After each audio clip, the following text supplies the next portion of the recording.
Assalamualaikum warahmatullahi wabarakatuh. Perkenalkan, nama saya Linda Aini Putri, NIM C1K018031 dari kelas A Program Studi Budidaya Perairan Fakultas Pertanian Universitas Mataram. Di sini pada kesempatan kali ini saya akan menjelaskan atau membahas tentang bahan uji pada praktikum teknologi budidaya perairan payau, yang dimana pada praktikum ini saya akan menjelaskan dua artikel yang mulai dari judul, latar belakang, metode, sampai dengan pembahasan. Di sini saya akan hanya menjelaskan dua artikel saja. Yang artikel yang pertama yaitu yang berjudul pengaruh penambahan kalsium dan salinitas aklimatasi terhadap peningkatan sintasan post larva udang faname atau Lithopeneus fanamei. Yang melatar belakangi judul tersebut adalah di mana udang faname merupakan salah satu produk perikanan penting saat ini sejak agroindustri udang windu di Indonesia mengalami penurunan. Pengembangan udang faname merupakan alternatif budidaya yang cocok dilakukan karena terdapat beberapa keunggulan udang faname. Di antaranya yaitu pertumbuhan yang sangat cepat, hidup pada kolam perairan sehingga dapat ditebar dengan dosis tinggi. Yang ketiga yaitu lebih resisten terhadap kondisi lingkungan dan penyakit. Yang keempat atau yang terakhir yaitu paling digemari di pasar tradisional.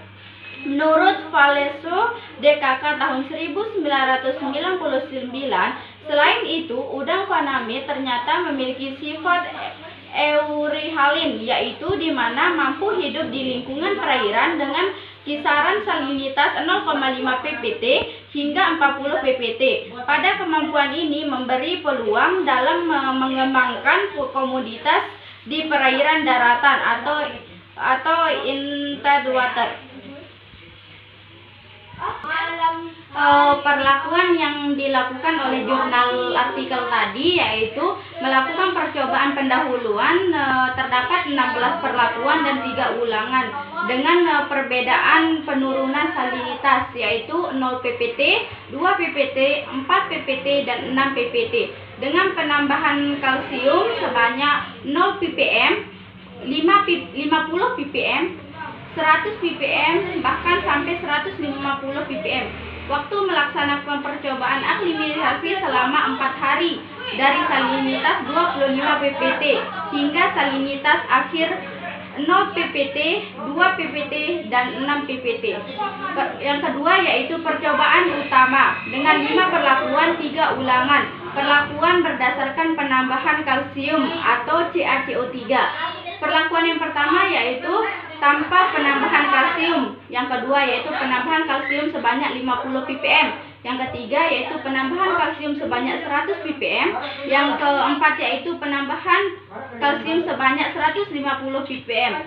Yang terakhir yaitu kontrol atau tanpa penambahan kalsium, di mana salinitas 25 ppm yang dilaksanakan selama 4 hari dengan salinitas akhir yang dituju yaitu 2 ppt. Parameter yang diuji pada artikel ini yaitu yang pertama konsumsi oksigen, yang kedua tingkat kerja osmotik, yang ketiga yaitu kadar kalsium optimal, dan yang terakhir yaitu laju metabolisme. Hasil dan pembahasan dari artikel yang dimaksud pada artikel pertama yaitu saya hanya mengambil pembahasan dari 2 parameter yang dimana yaitu tingkat kerja osmotik dan konsumsi oksigen. Yang pertama yaitu tingkat kerja osmotik, di mana hasil pengukuran tingkat kerja osmotik adalah selisih antara osmolaritas cairan tubuh dengan osmolaritas media. Tingkat kerja osmotik pada seluruh perlakuan berkisar antara 96,7 kurang lebih 1,15 sampai dengan 859,7 plus minus 2,52 mOSM per liter. Berdasarkan analisis statistika penambahan kalsium perlakuan A sampai D tidak berpengaruh nyata dengan tarif P lebih besar 0,05. Terdapat tingkat kerja osmotik. Walaupun tidak berbeda nyata di antara seluruh perlakuan kalsium, namun antara perlakuan A, B, C, dan D dengan kontrol 25 ppt menunjukkan perbedaan nyata dengan tarif P lebih kecil 0,05. Terdapat tingkat kerja osmotik yang mengindikasikan bahwa banyaknya mineral terlarut atau salinitas mempengaruhi proses fisiologi postlarva. Udang fanamei dengan tingkat kerja osmotik adalah salah satu indikator untuk menjelaskan proses yang didalami hewan air selama periode stres lingkungan. Nilai osmolaritas media akan naik seiring meningkatnya kelarutan kalsium media. Berdasarkan hasil yang didapatkan, nilai osmolaritas cairan tubuh yang memiliki pola yang sama. Hasil analisis statistika menunjukkan perlakuan kalsium tidak berpengaruh pada nilai osmolaritas atau cairan tubuh udang. Namun ada perbedaan nyata antara osmolaritas cairan tubuh udang pada salinitas 25 ppt dengan salinitas 2 ppt. Pembahasan yang kedua yaitu tentang tingkat konsumsi oksigen, di mana tingkat konsumsi oksigen postlarva dengan perlakuan penambahan kalsium selama aklimatisasi ke salinitas 2 ppt. Tingkat konsumsi oksigen rata-rata berkisar antara 2,17 plus minus 0,05 mg/L yang pada kontrol 25 ppt sampai dengan 2,79 plus minus 0,07 mgO2 per jam. Pada perlakuan A, tingkat konsumsi oksigen pada keadaan metabolisme basal menggambarkan proses metabolisme yang terjadi saat adanya udang hanya mampu memanfaatkan energi untuk aktivitas dasar, di mana tingkat konsumsi oksigen postlarva cenderung sama pada salinitas 25 ppt atau kontrol. Jauh telah rendah. Hal ini menunjukkan bahwa pada saat kondisi salinitas rendah, maka tingkat konsumsi oksigen dan produksi CO2 juvenile fanamei cenderung lebih tinggi. Tingkat konsumsi oksigen udang yang cenderung sama di antara perlakuan A hingga D menggambarkan pemanfaatan energi untuk osmoregulasi relatif tinggi. Namun pada salinitas 25 ppt tingkat konsumsi oksigen lebih rendah. Selanjutnya ini saya akan membahas artikel yang kedua, yaitu yang berjudul kinerja pertumbuhan dan tingkat kelangsungan hidup udang fanamei atau Lithopeneus fanamei pada salinitas 30 ppt, 10 ppt, 5 ppt, dan 0 ppt.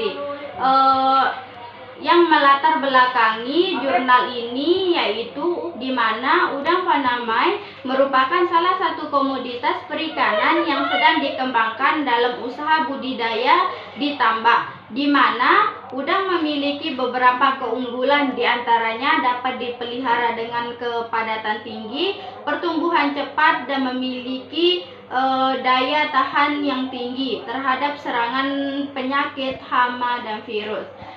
Kemudian pengaruh lingkungan yang buruk dan komposisi daging udang fanamei lebih tinggi, yaitu sebanyak 66-68% dibanding dengan udang windu yang berkomposisi dengan baik 62%. Udang fanamei bersifat euryhalin, yaitu di mana dapat bertahan dalam salinitas yang luas sehingga dapat dipelihara pada daerah pantai yang bersalinitas 1-40 ppt.